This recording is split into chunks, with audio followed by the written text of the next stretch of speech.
She was always a quiet girl, but she was a different person when she was with them. She was more lively, confident. She always looked happy. It's hard to believe what happened. From unsolved murders to missing persons, we look at the strangest of crimes. I'm Stephen MacDonald, and this is Almost Crimes.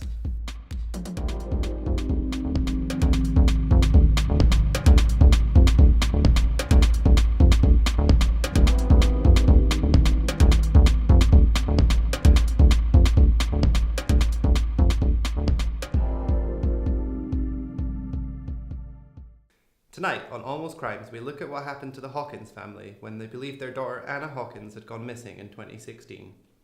It was June 21st when Anna Hawkins was reported missing by her mother after Anna had gone out with her friends and not returned home. Anna had been out with her friends on the Monday.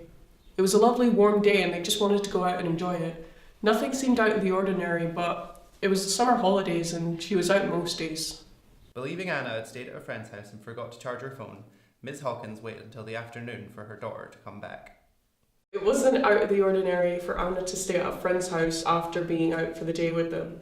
She's known them since they were in nappies, so when she never came home that night, I wasn't really worried. But in the morning, when I was waiting for her, she didn't show up. So at 12 o'clock, I gave her a call, but she never answered. So I tried her friends' phones, and none of them knew where she was. They hadn't seen her since 4 o'clock yesterday. Detective Johnson, head of missing persons, was put on the case after Ms. Hawkins called in to report her daughter missing. I just got to the office when I got the call. A family had not seen their daughter in 24 hours and wanted to report her missing. Known to nearly all the residents of the quiet, sleepy seaside town of Port Seton, Anna Hawkins was a kind, sensible and dependable girl. Anna was one of my best friends. She was amazing. She was so kind. And she always wanted to have fun. It's so unlike her to just vanish. Our whole friendship group was absolutely shocked. Normally that would be one of us that would do that, not her. She was the mum of the group. She would never do anything like that. Can you give us a walkthrough of what happened from your point of view? We started out at the beach. With it being pretty nice, it got really crowded. So we decided to head up to Butterdine. We were there for about 5 hours before Anna said that she had to leave. Nothing was out of the ordinary. Butterdine Woods is one of our usual hangouts. It's usually quite quiet apart from the occasional dog walker. It's the perfect place to hang out. The next time I heard anything to cause any concern was when I got a call from Mrs. Hawkins at about 1:30 p.m. the next day, asking if Anna was with me. She hadn't come home the night before. During their time together, Emily and Madison couldn't have realised that this fun summer's day would turn into 3 weeks of constant worrying and searching for their missing friend. We're now here in Butterdine Woods, the last known location before Anna disappeared. We're joined by Detective Johnson. Good morning. Good morning.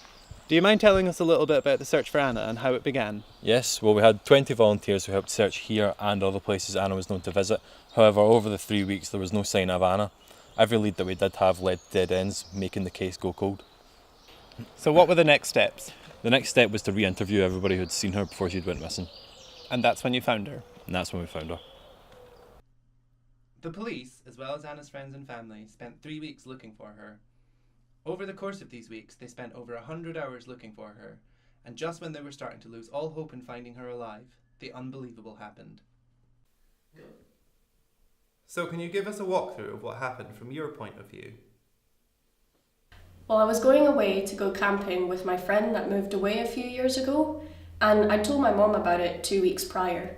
I wasn't going to see Emily and Madison for 3 weeks, so I thought I'd head up and see them before I had to leave and see my friend. We were going up north and the campsite was literally in the middle of nowhere, so there was no signal while we were there. I was really surprised when I finally got some internet that there was a poster posted by my mom stating that I'd been missing for 3 weeks. So I think that was about the time when I decided that I'd go home and just see what the hell's going on. When I finally got back to the house, I saw an officer talking to Madison, so I walked in and asked what was going on. And the look on both of their faces, it was like they'd seen a ghost or something. The detective had sat me down just to ask what happened, really. I later found out that my mom had misheard the dates that I told her, and she put them down for next month. And I don't think she heard me say that I'd see her in 3 weeks after meeting Emily and Madison. So after this whole ordeal, how do you feel? Well, honestly, I feel forgotten about. I told my mom and my friends that I was going away, and they all forgot. Is there anything you would take away from this? Anything you would change if you were going away again in the future?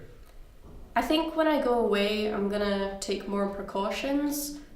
If my mom's gonna write down dates in the calendar, I'll make sure to write it down for her. But apart from that, I can't do anything without seeming overly paranoid. I know it's not my job to worry about these sort of things, but people should take into account when I tell them I'm leaving that they should know that I'm leaving. There we have it, folks. As you can see, the case of Anna Hawkins is certainly a strange one. But who was in the wrong? Was it Anna? Was it the family? I'll leave that one up to you. Join us again next week. We'll be looking at the bizarre case of a stolen car that never really existed. I'm Stephen McDonald. Thanks for joining us. Goodbye.